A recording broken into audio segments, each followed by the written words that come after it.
Have you cut your parents off, and why? Leave it in the comments. I'm really curious to know. Let's talk about it. If your childhood trauma came from your parents, pay attention.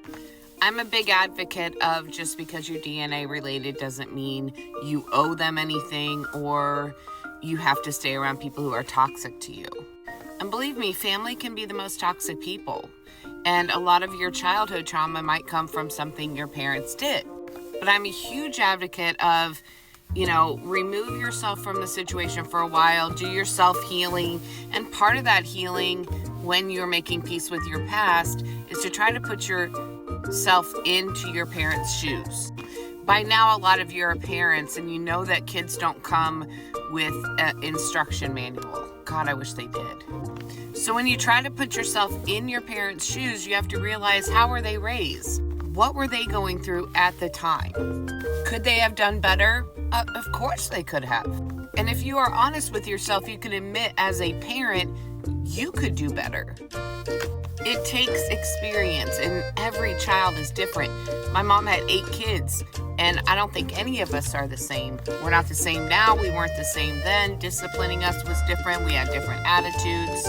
And you can't treat each child the same way, expecting the same results. I have 3 kids, and they could not be more different from each other than they are. So what I'm trying to tell you is to try to find some empathy and put yourself in your parents' shoes at the time that they made the mistakes that hurt you. And if you are still blessed enough to have your parents around, maybe you could open up a dialogue with them and say, tell me what you went through raising us. Because I can tell you right now that if my kids came to me and said, tell me what you were going through when you were raising us and making these mistakes that, hurt me in some way, I am much more introspective now and can give them a better answer and clear it up and let them know it wasn't their fault. I was doing the best I could with what I had. This is how I could do better. I apologize if anything I did hurt you. I'm sorry if my own traumas bled onto you. And if they won't have that discussion with you, if they're just as toxic as they were then you have every right to cut them off.